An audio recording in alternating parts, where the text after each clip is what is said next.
Ini hakim, dia paham hukum atau dia dukun? Jajaran atasannya, ya, penyidik di tahun 2018. Menurut saya agak aneh cara berpikir kedua pengacara ini. Tidak terima dengan kebebasan Peggy dan malah menyalahkan hakim yang sudah berusaha untuk bekerja secara jujur. Akibat ulah kedua pengacara kocolok ini membuat reaksi para netizen sangat geram dan emosi, dan bahkan netizen ini mengancam kalau sampai berani menyentuh hakim ini, maka tidak segan-segan para netizen dan seluruh rakyat Indonesia yang pro terhadap kebenaran akan menggeruduk rumah siapapun yang berani menyentuh hakim yang telah memutuskan kebebasan Peggy ini. Dan juga Ban Farhat ikut buka suara dan siap melaporkan pengacara-pengacara kocolok ini. Langsung saja kita simak videonya terlebih dahulu. Kami ingatkan kepada seluruh masyarakat Indonesia bahwa dalam persoalan ini ada kelompok-kelompok pengacara yang pasang badan untuk membela mati-matian saksi-saksi bohong dan saksi-saksi yang tidak hadir pengadilan. Padahal tugas pengacara itu mendampingi tersangka, ini saksi diambil. Mereka melakukan manuver, mengancam, intimidasi, pada hari ini terbukti. Apa yang kalian prediksikan bahwa kita akan kalah, ternyata Peggy bebas oleh Majelis Hakim Pengadilan Negeri Kota Bandung. Dan hari ini juga kami melakukan pendaftaran dan menyerahkan memori peninjauan kembali di Pengadilan Negeri Cirebon, sudah menerima aktanya. Oleh karena itu, masyarakat nilailah siapa orang-orang yang sok membela dan menyudutkan ketika kita memperjuangkan keadilan. Bagaimana negara Indonesia, negara demokrasi, negara hukum ini bisa maju apabila masih ada orang yang tidak bersalah dihukum. Nah, disitulah kita minta agar beberapa pengacara itu kita anggap sebagai perintangan untuk ditangkap. Pengacara-pengacara yang membela saksi-saksi dan mereka menyerang kami. Kita juga minta mereka diproses. Ada apa? Kenapa mereka menyerang dan mengatakan bahwa Peggy adalah orang yang tepat yang dicari dan Saka adalah pembunuhnya? Padahal dalam memori peninjauan kembali kami jelas-jelas bahwa ada kekurangan-kekurangan, kelemahan-kelemahan, kekeliruan yang nyata yang dilakukan oleh mulai dari tingkat penyidikan, penuntutan sampai polis, baik di tingkat pengadilan negeri, tinggi, kasasi. Nah, ini klien kami tidak menyangka dengan upaya PK ini walaupun sudah 8 tahun dan menjalani hukuman, dan mereka masih bisa melakukan satu upaya kepastian hukum yang terang dan keadilan yang akan kita capai. Oke, buat kalian yang belum lihat acaranya Rasman di Rasman botak meresahkan. Kalian harus melihat, yang bikin menguras emosi banget. Oke, gue ngerasa gue adalah salah satu orang yang ngerasa tertantang dengan ucapan dia, yang dia mengatakan bahwa kalau dia melaporkan Bapak Hakim Sulaiman kepada Komisi Yudisial, netizen atau masyarakat Indonesia seperti apa yang akan bergejolak? Ya berarti kan tandanya berdemokrasi ya, dan demo dialah bahasanya kayak gitu ya. Halo Bapak Rasman, saya mungkin adalah orang yang salah satunya ketika memang akan ada yang menyuruhkan untuk demo. Saya adalah orang salah satunya yang akan pergi walaupun demo itu dimanapun berada ya. Ini bukan demi Bapak Hakim Sulaiman ya, tapi memang orang seperti Anda ini memang harus sepertinya kena batunya, diberi pelajaran ya. Dan yang Anda tuh sepertinya tidak ada jerahnya ya, walaupun sudah berurusan dengan lawyer-lawyer yang lainnya, tapi mungkin memang udah saatnya kali Anda ini terkena batunya ya, masyarakat Indonesia. Dan teruntuk acara TV iNews ya, Aiman, mohon lebih bijak lagi untuk mencari narasumber. Karena menurut saya Rasman ini sangat tidak berbobot untuk dijadikan panutan narasumber di televisi yang ditonton oleh banyak orang, bahkan anak di bawah umur ya, yang saat ini bisa melihat di TV maupun di handphone ya. Dia itu udah ngomongnya songong, itu bisa ditiru loh. Tontonan ini sangat tidak mendidik kata saya. Apalagi dia sudah menantang masyarakat Indonesia. Anda tinggal di Indonesia ya, Anda menantang masyarakat Indonesia. Dia juga sudah gas Mbak, dan kata-kata bahwa apakah Bapak Hakim Sulaiman ini adalah seorang dukun? Apakah Hakim Sulaiman ini adalah seorang Tuhan? Ini bisa dipidana loh, jangan salah loh. Anda ini memprovokatif, menyebarkan ujaran kebencian kalau kayak gini. Betul. Hati-hati loh, Anda bisa dijerat hukum loh. Itu pidana loh. Anda sangat provokatif dan bicara Anda itu udah sangat melampaui batas. Tidak ada manusia yang sama dengan Tuhan. Ketika Anda mengucapkan apakah Hakim Sulaiman ini Tuhan, itu sangat sudah di luar masuk akal ya. Jadi kalau saran gue ya, siapa yang setuju kalau diboikot aja Rasman ini dari seluruh media sosial, gak usah di blow up lagi ceritanya ya. Biar media-media ini, ingat ya, media televisi ini, bahkan media-media yang ada di sosial media handphone dan semuanya itu bisa berkembang karena masyarakat, bukan hanya masyarakat Indonesia. Tentu intinya itu adalah masyarakat orang biasa ya. Kalau kita juga nggak mau melihat semua itu tidak akan berjalan kok kayak gitu ya. Jadi Anda, untuk Bapak Rasman ya, menurut saya Anda stop deh ya. Memang kita ini netizen hanya orang-orang kampung yang biasa, mungkin yang tidak memahami apa itu buku hukum seperti Anda ya. Tapi dari sini saya bisa melihat ternyata orang yang tidak berpendidikan itu jauh lebih cerdas otaknya dibandingkan Anda yang kuliah dengan mahal, dengan susah-susah. Tapi cara bicara Anda itu menunjukkan bagaimana cara berpikir Anda, kayak gitu ya. Di situ sudah kelihatan dan sangat tidak berbobot. Dan jujur saya sangat kecewa sekali, betul-betul kecewa kepada Ayman Wicaksono yang selalu menghadirkan Rasman ya.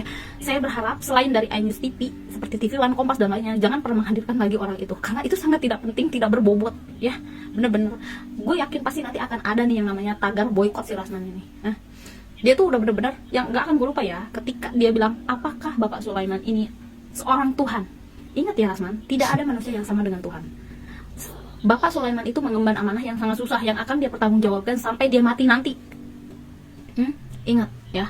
Nah, kalau memang kamu ingin melihat seperti apa gejolaknya masyarakat Indonesia melawan kamu, lakukanlah. Lakukanlah. Ingat, kamu punya anak, kamu punya istri. Ketika itu terjadi, bukan hanya kamu yang akan melawannya, maka keluarga kamu juga akan menjadi bahan bully-bulian. Itu semua karena apa? Ya karena mulut kamu sendiri ya. Salam cerdas deh. Cerdas zaman sekarang mah orang kampung juga otaknya cerdas-cerdas. Hai Botak, dia adalah hakim. Dia telah menjadi wakil Tuhan di muka bumi. Dia menyampaikan kebenaran, membebaskan orang yang tidak bersalah. Anda ingin melaporkan dia karena memutuskan sesuatu yang benar. Saya sampaikan, jika Anda si Botak, Rasman, mencoba melaporkan Bapak Hakim yang berbaik hati ini, maka waspada. Karena arus dari masyarakat tidak akan diam. Arus dari masyarakat akan turun ke jalan dan akan mendemokan. Kalau Anda betul-betul mau menjadi orang yang baik, laporkan siapa hakim, siapa jaksanya di tahun 2016. Itu yang Anda laporkan, bukan Hakim Sulaiman yang sekarang memutuskan kebebasan Peggy. Maka saya sampaikan sama kamu, wahai si Botak, kepala boleh botak, tapi otak harus bekerja. Hati nurani harus punya empati dan perasaan. Bisa menganalisa yang benar adalah benar, yang salah adalah salah. Jangan coba-coba. Ingat Rasman Botak, jangan Anda coba-coba melaporkan beliau, karena Anda akan berhadapan rakyat dan netizen Indonesia. Ingat itu si Botak. Mudah-mudahan video ini sampai sama si Rasman Botak. Saya tantang dia berdebat. Saya menyimak undangan seorang Rasman ya ke televisi swasta bahwa ingin melaporkan yang namanya Hakim Eman Sulaiman ya, karena Eman Sulaiman tidak tahu hukum katanya, menurut yang namanya Rasman si Botak itu ya. Aduh Pak Botak, kayaknya ilmunya ditingkatkan lagi deh ya. Sudah jelas-jelas di sini ya, Indonesia ini butuh keadilan sosial bagi seluruh rakyat Indonesia, bukan kepentingan individu ya, bukan kepentingan individu. Ingat kembali ini Pak Rasman ya.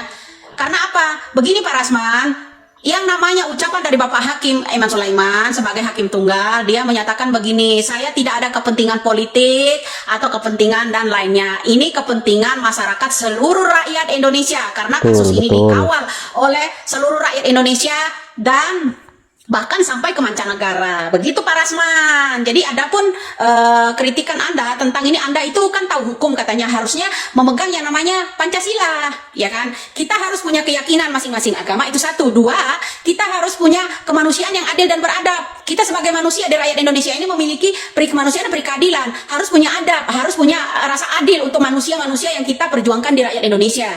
Manusia itu lebih utama, ya, lebih utama. Ya, perkembangan manusia yang ada di Indonesia itu lebih utama Pak, ya kalau menurut saya. Nah ketiga, persatuan Indonesia inilah, atas persatuan seluruh rakyat Indonesia ini, yang namanya kasus Vina ini dikawal dari Sabang sampai Merauke, inilah seluruh rakyat Indonesia, ya kan? Ya keempat ya, kerakyatan yang dipimpin oleh hikmat dan kebijaksanaan serta permusyawaratan dan perwakilan.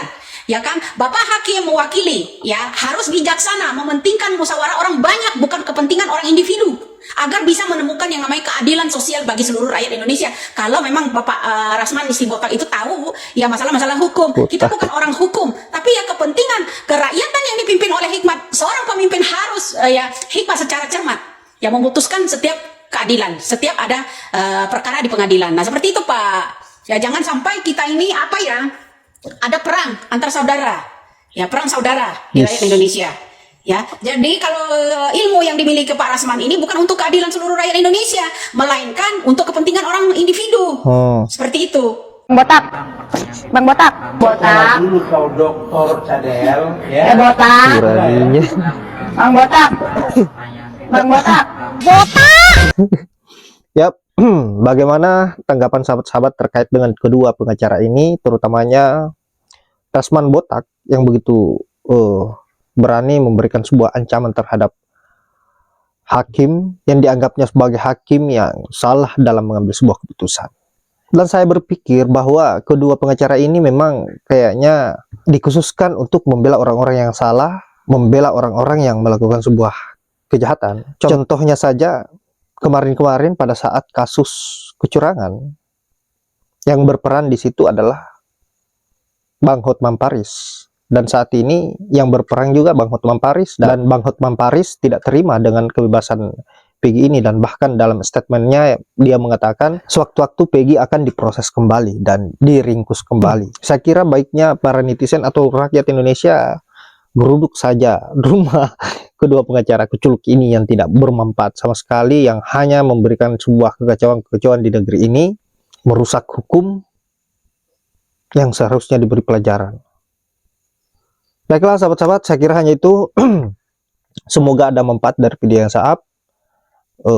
Terima kasih sudah menyempatkan diri untuk menonton, dan saya akhiri dengan ucapan wallahul muwaffiq ila aqwamit thoriq. Assalamualaikum warahmatullahi wabarakatuh.